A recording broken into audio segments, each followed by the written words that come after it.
course, the main event, a brilliant fight. Conor Benn against Chris Algieri. Of course, Chris Algieri, former world champion. I was there actually the night that he beat Provodnikov. Incredible night at the Barclays. Went on to fight Manny Pacquiao. Had a very close fight with Amir Khan. Boxed Errol Spence. Been there, done it, seen it all. The young man to my right, I think one of the brightest young stars in world boxing. Huge amount of hype for him, and now delivering on all of that hype that we've seen in the future. One of the hardest workers I've seen in the gym, one of the most improved fighters I've seen in the gym, but a massive, massive step up against a true world-class opponent in Chris Algieri on Saturday night. Chris, I'll start with you. It was only just under 2 weeks ago where I saw you at MSG for the Cambozas fight. I came over to you and I said, you look really well, I'm a little bit worried. And you said, you should be. Absolutely here to win on Saturday night. Oh yeah, no question.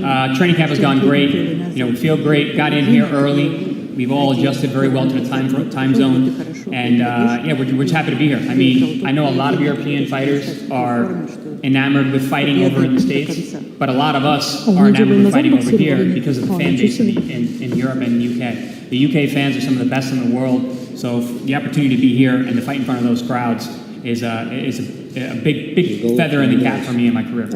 Yeah, you've achieved so much in your career as well, but so many American fighters who have filled arenas and fought for world championships don't actually get the opportunity to fight internationally as well. So looking forward to experience a great atmosphere in Liverpool.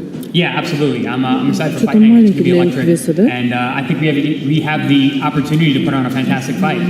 You mentioned the Teofimo fight, how that was a potential fight of the year. I think this fight could potentially be a rival to that in terms of a style matchup and what I bring to the table. I think this is going to be a fantastic fight, and everybody should tune in. You're an analyst as well these days. You're incredibly intellectual when it comes to boxing and boxing IQ as well. You've seen Conor Benn, you've studied him. I know you wouldn't be here if you didn't believe that you could win this fight as well. Is it as simple when we're analysing this fight, when we talk about the experience of Chris Algieri, you know, the boxing IQ of Chris Algieri and the young sort of hungry lion in Conor Benn as well? Is that how you analyse this fight? He brings a lot of the aggression. I know you like to mix it up as well, but looking to use that experience and ring IQ on Saturday. Yeah, absolutely. Very well put.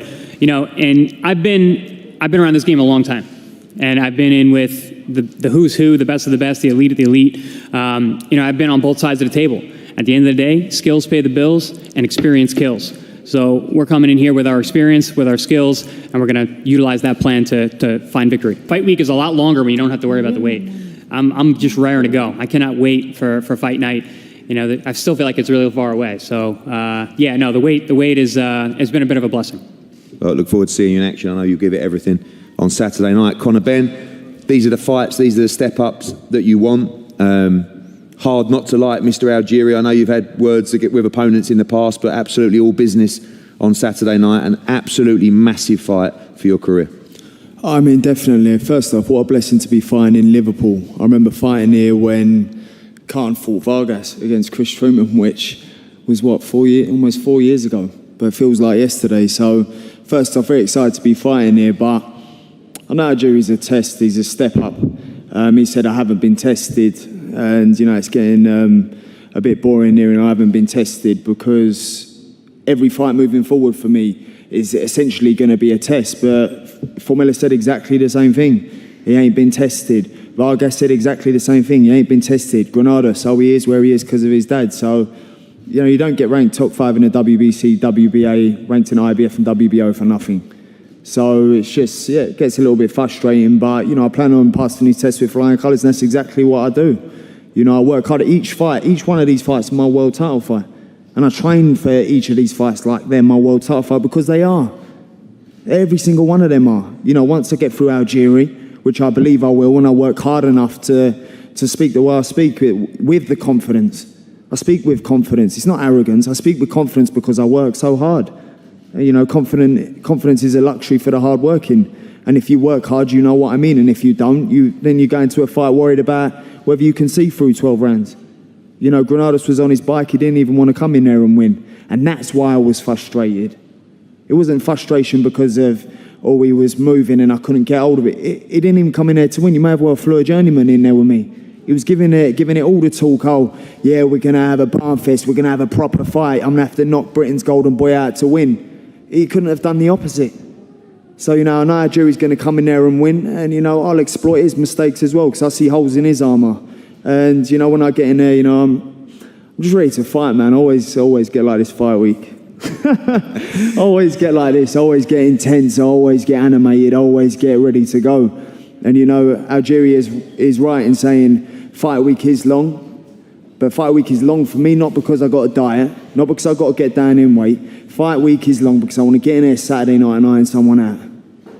When you look at those opponents, and it's been a great run when you talk about your development, Formella, who, let's get it right, in a fight 2 or 3 months prior, boxed Sean Porter, headlined on a Fox card on PBC, then he boxed you got criticism over that opponent. Samuel Vargas, who boxed Virgil Ortiz, had a good fight with Amir Khan, knocked him down, you stopped him in a round, Adrian Granados. The one thing I'll say about Chris Algieri is, which I can't say for sure about those other three, is he truly believes he can win this fight. Those other guys come in, Granados felt the power, went on his bike as well. This is a real fight for you on Saturday against a seasoned, world-class fighter. 1,000,000%. Algieri's a better version than all of them. And he beats them all at everything they do, in my opinion. In terms of boxing IQ, cuteness, in terms of knowing his way around the ring. People say he can't punch. Well, listen, when anyone's got their mate hands gloves on, mate, anyone can punch. I'll tell you that now. So, I'm well prepared. I ain't concerned about what he brings to the table because I know what I can do. Formella, outboxed the boxer, so to speak. Easy night's work. That was, I went back to the change room, ordered a lot of Chinese and was chilled. It was like, oh my gosh, I've had harder spars than this. Samuel Vargas took Virgil Ortiz 7 rounds just before me, dropped Khan. I banged him out in 1 round. And, lucky he went down in 1 because he would have had that for the whole 12 if it was the case. Adrian Granados, he got on his bike, so I can only deal with what's presented to me on the night. However Algieri chooses to approach this, whether he wants to box and move, and he's not going to do a Granados and run, because that's what Granados done. It was just terrible. I was very disappointed in that, by the way. I can only do what I can do. But, Algieri's going to come, he's going to throw, he's going to try and win, of course, which I'm sure him and his team believe he can. But I'll exploit holes in his armour. He's up against a young lion.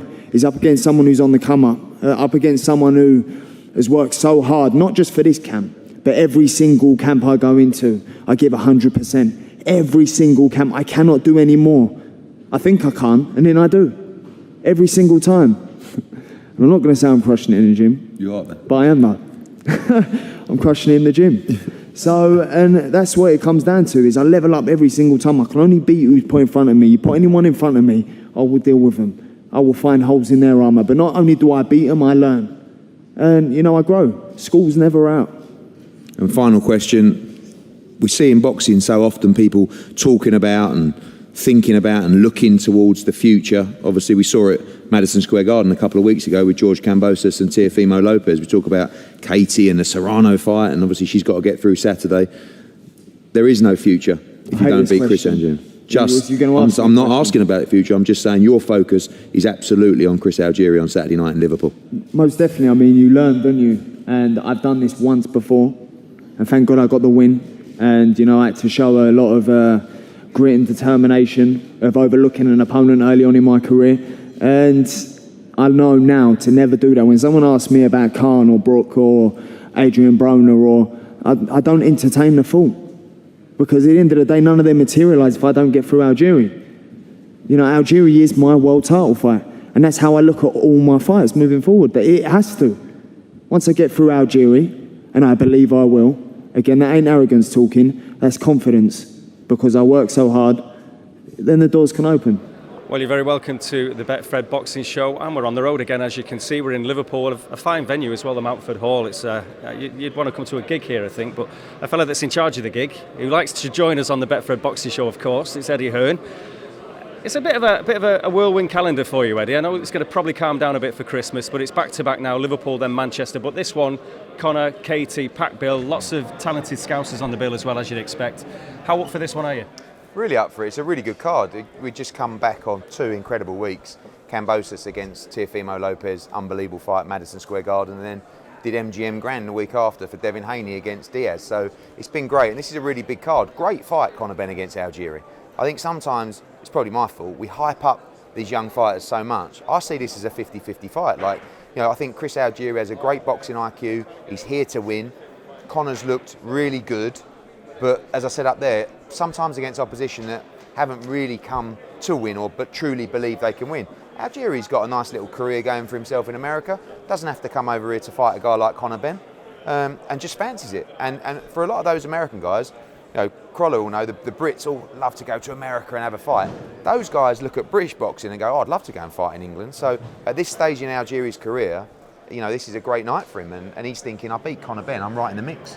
Ed, I was going to ask that. Is the nerves with you in the two main events? Because we know what's at stake. You know, after him next year, it seems common knowledge, the fight for Katie Taylor, biggest fight in the women's game that can be made. And with Conor, like you say, you can see the confidence Chris Algieri is saying, and there's some huge nights for him next year. Is there a bit of nerves from you there, genuinely? Definitely with a Katie Taylor fight. With Algieri, I've watched him. I was actually going to say up there, he won't know this, but when he boxed Provodnikov, right? We was there, weren't you? He got battered, right? It was on the Brian Rose card, yes, wasn't it was, yeah, and Andrade. Brian Rose, unfortunately, got battered as well against Andrade. Anyway, I left after 3 rounds because he was getting I think you might have left. I did, both did. And we all left, and we were I like... didn't tell Chris that, No, though. no, I didn't say it up there. But I think because obviously Brian got beat, so we left with him. And then after 3 or 4 rounds, he was getting battered, and I just left and went. And then I saw it on the thing saying, he's won. He's got great staying power. He's very, very tough. He's got a really good boxing IQ. He's in unbelievable shape, right? Unbelievable shape. And he's just, you know, he's a good fighter. And as I said, he's not an idiot. He's very smart. You know, he's a pundit. He's an analyst. He's watched Conor Benn, and there are loads of holes in Conor Benn, loads. But he's also ferocious, tough. He punches very sharply as well. And there's holes in Chris Algieri. But, you know, he looks at this and says, you know, I'd much rather fight Conor Benn than Boots Ennis or Virgil Ortiz. And by the way, he's right at the moment, yeah? So they're looking at this, and Keith Connolly's manager, who's got Danny Jacobs, they're all flying in because they fancy it, and they are. But Conor, you know, this is going to be a fight where he just has to be a little bit patient. Not go in. He was a bit gung-ho against Granados, but Algieri's not going to do what Granados done. Algieri will move, but he'll move in and out of range. He'll stay in a pocket. He'll move again. Granados just ran, and it was awful to watch because he felt a bit of power and thought, actually, I'm just going to get on my bike.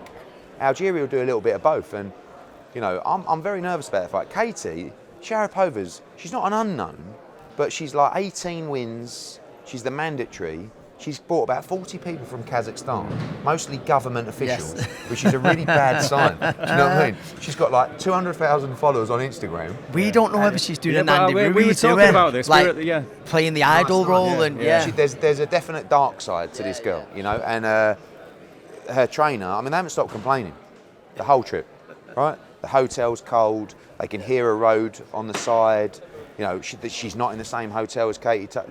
I'm like, so they're on edge, but they're really taking this very seriously. And Katie Taylor, I guess, sooner or later, Katie Taylor will get to the point where she will start to get a little bit old, and that's what everyone's hoping. But everyone that turns up against Katie Taylor, as this girl said, oh, she's my idol. I can't believe I'm fighting her. And all they've got to do, when you have an undisputed championship, a bit like Kambosos, not quite undisputed, but that's another debate. But you get one guy who just streams in and wins them all. Do you know what I mean? And in this case, a girl who can basically Sharapova, who's, you know, not really figured in World Championship boxing, one win, wins every belt in the division. Jessica McCaskill did it against Brackhouse, who for years has been building them up. When it's undisputed, it's just you just walk in and take all the belts, and you know she can't do that though. He's booked his flights to MSG for Katie Serrano. It's going to be a cracker. It's got to win. That's why this fight is so nerve-wracking, because you've seen it recently with fighters, sort of Teofimo, you know, talk about Haney and all this stuff, and then you saw it with Terry Harper, you know, Michaela Meyer, big undisputed, and Baumgardner comes in, and you know, even Kiko, like anything can happen in boxing, and that's going to be a tough fight. 2 really good fights.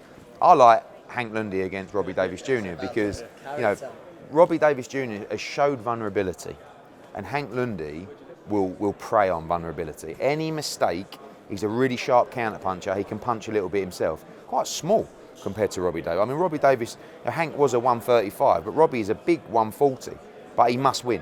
and he's got to do it in front of a big crowd in Liverpool and his own people. You know, it's going to be an interesting fight.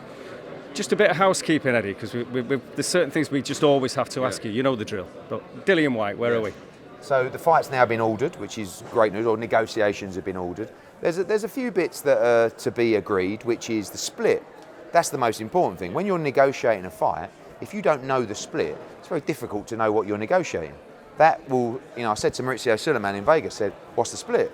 Being decided through the arbitration and legal process. If it's 55-45, which we're pushing for, or it's 80-20, which Top Rank are pushing for, we're not going to agree to a deal down that end because we want, we don't know what it's going to be. So I don't think a deal will be reached before purse bids are called. You can still do a deal after that, but until you know what you're negotiating, it's very difficult to agree that deal. But certainly that fight looks like it's next for both men. Obviously, the other thing we've got to ask Ed, is it true? Can you confirm that AJ is in talks to possibly step aside? No, he's not. I mean, I saw a number of 40 million. It's not, and now that becomes kind of irrelevant, that conversation, because of the WBC ruling. He's never been in any conversations. I've had conversations with a couple of people who have discussed a concept of where AJ has a comeback fight, Fury and Usyk fight, he fights the winner. But with the sort of forgot the Dillian White part of that jigsaw. Do you know what I mean? So now that fight's been ordered, kind of all evaporates, and AJ says, no, I like good, because I didn't really want that conversation with AJ, but I would have had it if it was a good, conversation to have. But all he wants to do is try and win the World Heavyweight Championship again. Yeah. Now, it's a bit of an anniversary this week. You've been to one or two boxing events, I think it's fair to say. Now, with the Hatton Mayweather, it's how many?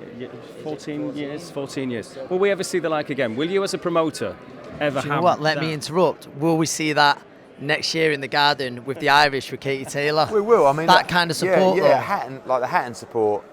People sometimes talk about, he's like, you talk about Warrington, who it actually is, mental support. Frampton, you had it as well. Yeah, I mean, nothing be like Ricky. No, but the Ricky Hatton, no, you're right. But the Ricky Hatton thing, he's a one-off. Do you know what I mean? You're never going to get... I mean, look, Fury had a lot of people going for the Wilder fight, and AJ would as well, but not people that drink in the pubs with him.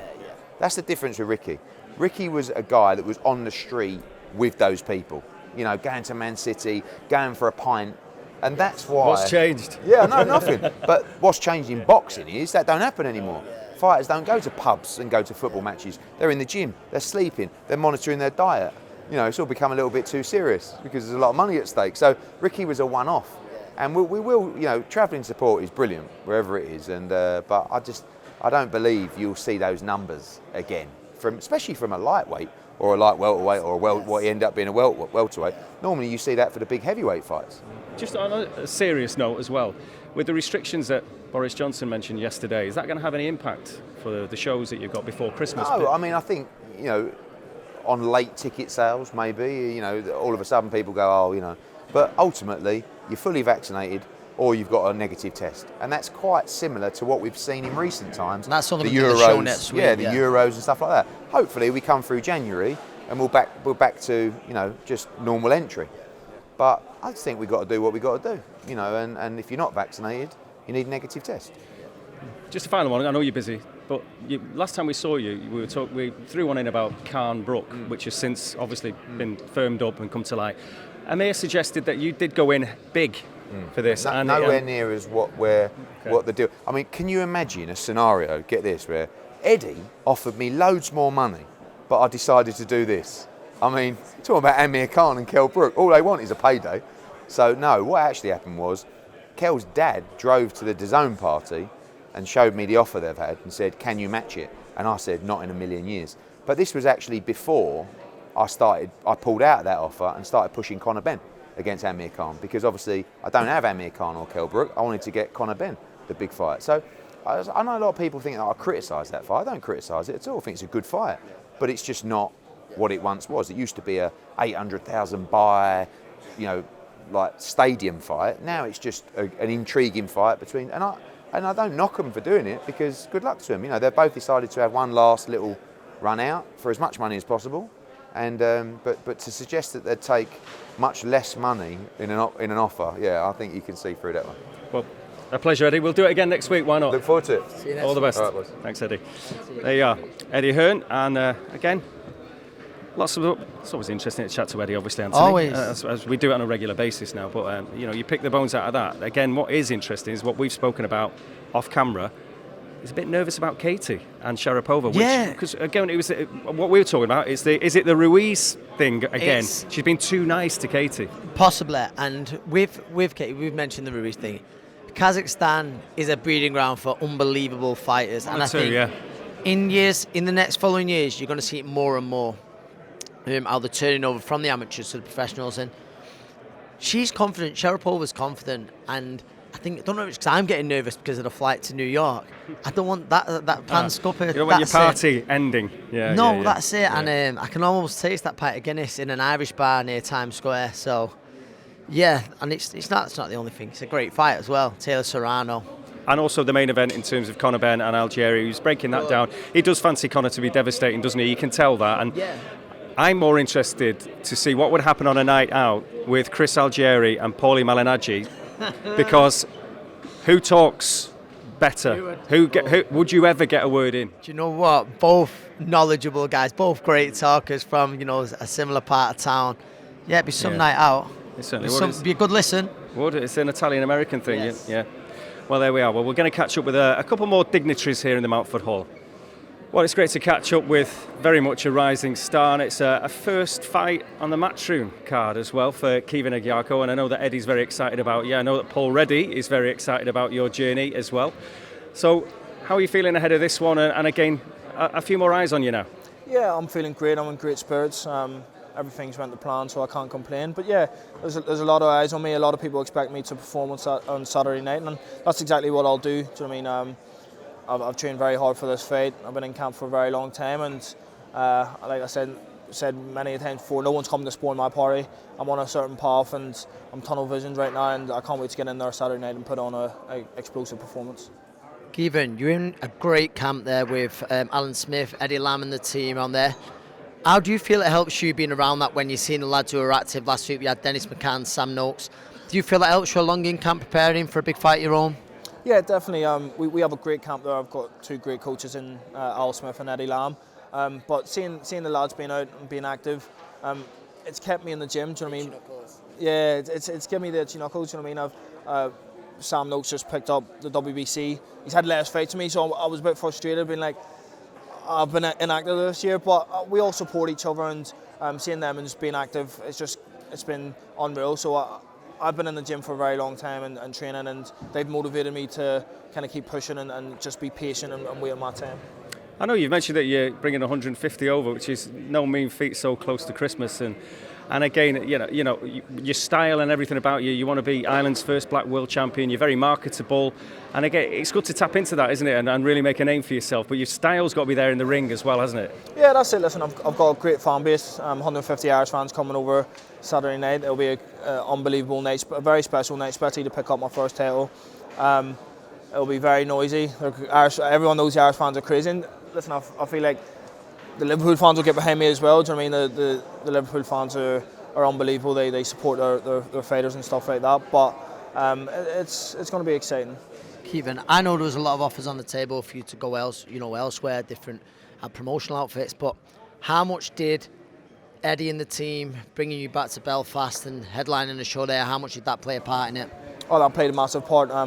Like you said, I had a lot of offers on the table, but I didn't care about money or anything else. It was I need to be brought back home to. Take back to Belfast. Exactly. I've got an unbelievable fan base in Belfast. So what's the point of fighting me in certain cities where I'm not known? Do you know what I mean? Build me in Belfast, and it was one of the first things Eddie said he wanted to do, and I was so happy because it just made my decision so much easier. The same with Matchroom. I mean, now with Carl Frampton gone, there is that little gap. I suppose Mick Conlon's done really well, hasn't he? And obviously he's got a great fan base. But that's your aim, really. Absolutely nail it at home in terms of get everyone behind you on your road to the world champ. Definitely.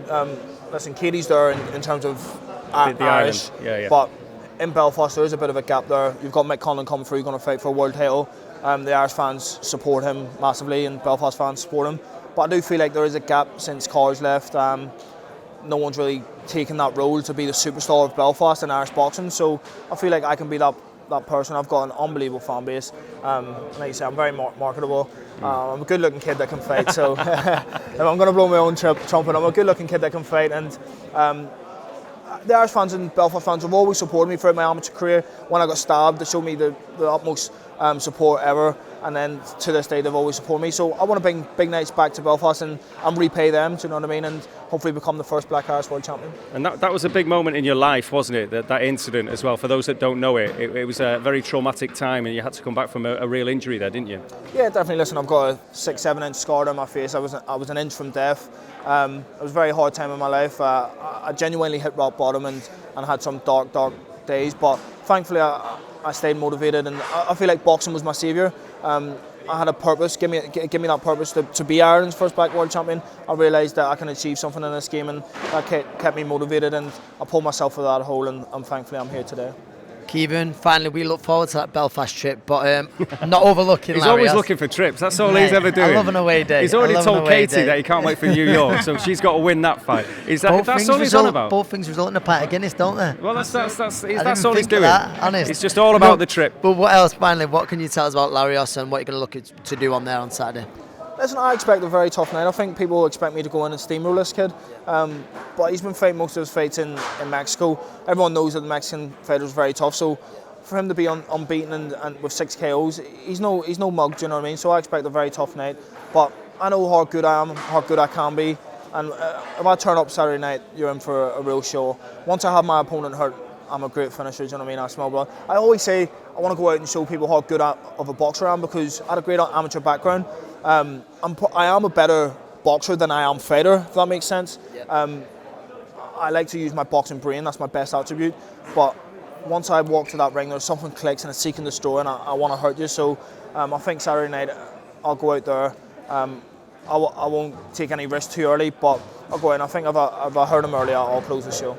Just a final one, because I know you mentioned Katie in the press conference, you mentioned her here, there. We've been talking about Katie, we spoke to her last night as well. And again, you've said a lot of kind things, if you like, about what a pleasure it'll be for you to be boxing on the undercard of a Katie Taylor fight. I mean, what does she still mean to the island of Ireland in terms of what she's done as an inspiration? She means so much to Ireland. I mean, without Katie Taylor, I don't think Irish boxing, certainly women's boxing, wouldn't be where it is today. She's an inspiration to everyone back home. I think everyone wants that big night back home for her to come back and fight in Dublin or wherever it may be. But she means so much to the Irish fans and Irish fighters. Certainly myself, she's a massive inspiration to me. I fought with Katie on the Irish team at certain training camps and stuff like that, and seeing her back then when she was Olympic champion, world champion, she had achieved it all in the amateur game and still had that motivation, still had the desire to train as hard as possible and always stayed humble. I think that's what kind of sets her aside from the rest of the fighters, is how humble she is after she's achieved so much. I remember messaging her after one of her recent fights saying, "Congratulations, Katie, unbelievable performance." She went, "Thank you so much, Keeping it means so much coming from you." And I'm like, coming from me, I'm nobody compared to who you are. So it speaks volumes of who Katie is, but she's massive for Irish boxing. Yeah, well listen, all the best on Saturday night. Enjoy the occasion, I'm sure you will. Looking forward to it, Keoimhin. All the best. Thank you very much, lads. Thank you. Well, things are just wrapping up here now at Mountford Hall in Liverpool after the press conference. Of course, Conor Benn, Chris Algieri and Katie Taylor against Firuza Sharapova. They're the co-mains, if you like, but a packed card as well. And just having a little chat with Caoimhin Agyarko, who's on the undercard as well. Very confident lad. I love that line when he says, "I'm a good-looking kid, I'm very marketable, and I'm going to be a champion." And he's not doing it a cocky way either, is it? He just knows where he wants to go. Similar to the way Conor Benn speaks in the presser, he's confident because of how hard he trains and the talent that he's got. And I sound like I've got a problem here, don't I? But I'm looking forward to that away trip to Belfast. Yeah, or any trip anywhere, it would seem, with as long as there's a fight at the end of it and a pint of Guinness, that's pretty much the way it is. But anything changed for you with seeing head-to-heads and press conferences? Because obviously we've spoken a bit about Katie and the challenge of Sharapova, and is she trying to do an Andy Ruiz on it? And then obviously with Ben and Algieri and what Eddie thinks about that fight.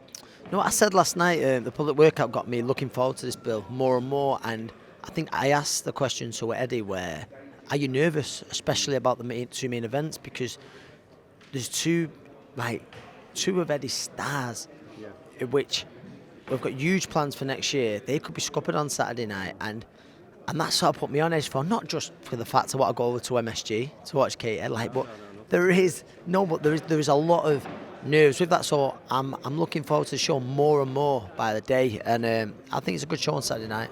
Yeah, and a little shout to Paddy Lacey, who's on the undercard as well. Great story. Check his story out. An amazing story. A professional footballer. He's had a little bit of bother in his life, but he's come back now, and it's all about boxing. Yeah. A footballer turned boxer. We've I seen like it his before. confidence as well. Seen it before. Yeah, exactly. It was good fun in the press conference as well, wasn't he? So, be interesting to see how he progresses on this. But again, a couple of things we touched on earlier. Hatton Mayweather. We asked Eddie about that. Will the light be seen again? And again, you know, you remember that event very well. I had the privilege of being over there for 5 or 6 days for that one, which was just absolutely daft. Everything you've heard about that is true in terms of the amount of people that were there and the drinking drinking the MGM piano bar dry. I say this quite a lot. I always remember Kerry Kayes, who was a strength and nutritionist of Ricky Hatton. And for anyone who's been in Las Vegas, there's a bar just at the side of reception. That's someone, I don't know if you would meet for pre-drinks. It's probably just an excuse why he's checking in if the queue's big. And he said 24 hours a day, it was like New Year's Eve in there. And I cannot imagine. And I think, do you know, that's one of my, it kills me that at that time I was actually boxing the same night in Bolton when Amir Khan was, but I couldn't afford to get over to the Ricky Hatton nights. But that time, will it be ever seen again? I don't know. I think everything works perfect for Ricky, and Ricky being Ricky just connected with so many people. There were special times, and it's always good to look back on that and where he fought, one of the best ever. And it was like Manchester, listen, and all of Britain went over to support him. They created a special time and special memories in boxing. You didn't do too bad yourself. I've got to give you a little bit of a pat on the back here. You didn't do bad, did you? You came in the wake of Ricky. You had your own massive fan base, and you got a world title as well. So thank you. There was good times, but I mean Ricky was. Listen, used as an inspiration, like I always say it, just like the song, there will only ever be one Ricky Hatton. Yeah. Now, of course, just to wrap up a couple of other little bits, in terms of last week, we had as a guest Bradley Skeet. Yeah. And at the weekend, we saw what happened with Bradley and with Hamza Shiraz, and obviously the punch when he was on the deck.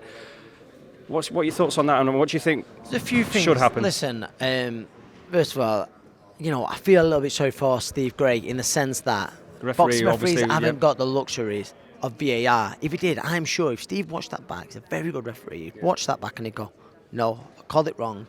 In the heat of the moment, disqualification. They've not got that luxury. Bradley, being a fighter, wanted to continue because he'd feel like, no, I'll be all right. Hamza Shiraz put out a very classy post, a very classy statement after the fight. But there's no, you know, we can dance around it how we want. It was a blatant disqualification. Do you know, when you watch it back, say Steve Gray didn't have the luxury of watching it back. So I do feel for him, but I think the second shot was a bit touch and go. We could really be in trouble. I mean, the third shot, wow, and that had a huge impact. Who's to know? We don't know whether Hamza Shiraz would have got to Bradley. We don't know that. But Bradley was boxing a perfect fight, and rightfully so. He can be very unlucky. I think the one positive about it is because of all the controversy, a rematch you think has to happen, or Bradley's come out of it covered in glory. Yep. Well, I think that will wrap it up, I think, from Liverpool this week. But it's a quick fire one, because next week we're going to be in Manchester. But before we do, just have a little bit. Obviously, Betfred is your home of boxing. That's where you want to be if you're going to have a little look at these odds. And very, very interesting in terms of Katie Taylor. Now, she goes into this obviously an overwhelming favourite, but 1-20, and it's 11-1 for Sharapova to win. Yeah, you know, being honest, I think Katie is sort of unbackable at those prices, really. But Sharapova, we've mentioned it. Is she doing the Andy Ruiz? Is she playing the nice girl? You know, she's got a big the team idol, here. and they've come over, as Eddie mentioned, a huge team with her. They've got all the plan in the world of upsetting that party, and you know, the only value is in her, but we don't know how good she is. But interesting, we'll see. We'll see. And also, Conor Benn is 1-7, 9-2. Chris Algieri. I know Algieri will fancy that. Yeah, he certainly super will. Confident, He's isn't he? Super confident. Like I said, he thinks it's come too soon for Conor Benn. I think the method of victory. I think a lot of people would think if Algieri is going to do it, it will be on points. They fancy Conor to do it. Does he get him outside of there? Conor's a very sharp starter. I'll be interested to see what the odds are early as well for him. But Algieri is super confident, which again makes you think, not just because he's a good speaker, you know, has he still got that summit left to ask Conor some serious questions. But I'm looking forward to it. Well, we shall see very, very soon. And I know you're angling for a trip, Anthony. You're desperate, so I've sorted one out for you. Next week it is Manchester, so maybe not as exotic as you'd like, but we're going to be in Manchester. Betfred's going to be all over it. 8-1, by the way, Algieri on points. There's value in that for sure. There's my prediction. I think Conor to get the job done, but there is certainly value in that. Yeah, Manchester next week then, and there you have it. All the odds, the best place to be, you know where it is, it's Betfred. And this has been the Betfred Boxing Show.